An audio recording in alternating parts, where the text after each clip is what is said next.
베네수엘라는 하루 만에 무너졌다. 그리고 그로부터 불과 몇 시간 뒤 한반도 동쪽 하늘이 갈라졌습니다.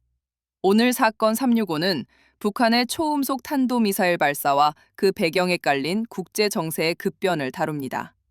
이번 도발은 단순한 무력 시위가 아니었습니다. 시점, 무기, 메시지 모두 계산된 발사였습니다. 사건 365는 이 미사일이 향한 진짜 대상이 어디였는지 끝까지 짚어봅니다. 시청자 여러분, 구독과 좋아요는 군사 안보 이슈의 본질을 놓치지 않게 합니다. 그럼 사건을 시작합니다. 합동참모본부에 따르면 4일 오전 7시 50분, 북한은 평양 인근에서 동해상으로 탄도미사일 여러 발을 발사했습니다. 미사일은 약 900km를 비행했습니다.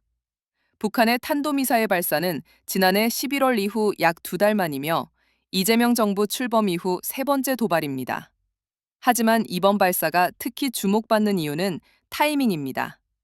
이번 발사는 도널드 트럼프 미국 대통령이 군사작전 절대적 결의를 통해 니콜라스 마두로 베네수엘라 대통령을 축출했다고 공식 발표한 지 불과 약 7시간 뒤에 이뤄졌습니다. 미국이 타국의 현직 지도자를 직접 제거한 사실은 북한이 가장 두려워해온 참수작전의 현실화를 의미합니다. 그리고 북한은 즉각 반응했습니다. 군과 전문가들은 이번 발사체를 북한의 극초음속 탄도미사일로 알려진 화성 11마형으로 추정하고 있습니다.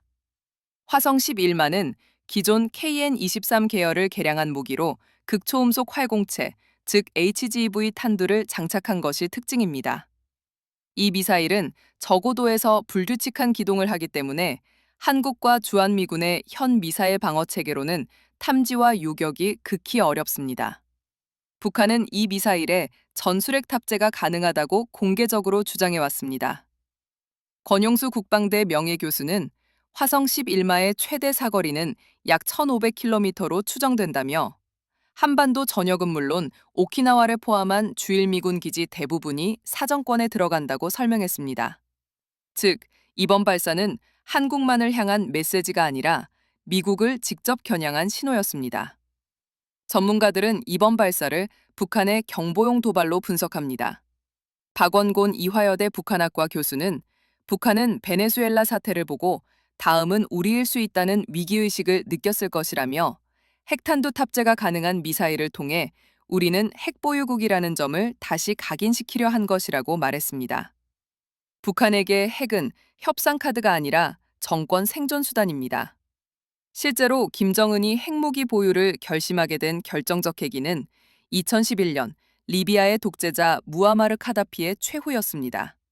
카다피는 핵을 포기했고 정권은 무너졌습니다. 북한은 2018-2019년 미북 협상 당시에도 리비아식 비핵화에는 극렬히 반대해왔습니다.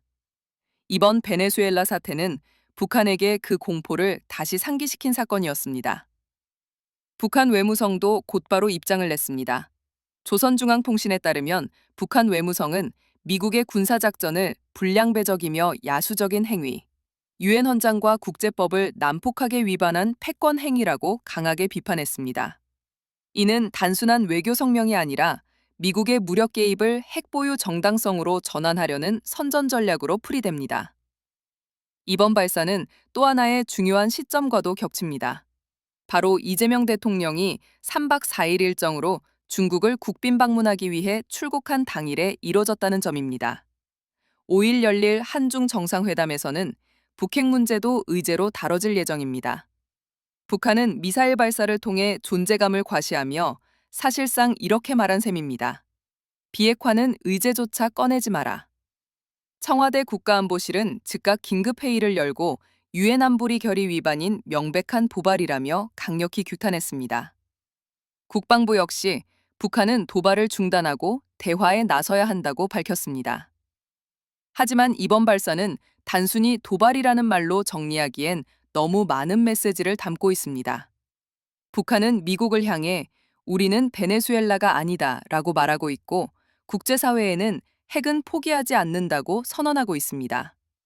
2026년 초 한반도 안보 지형은 다시 한번 경랑 속으로 들어가고 있습니다.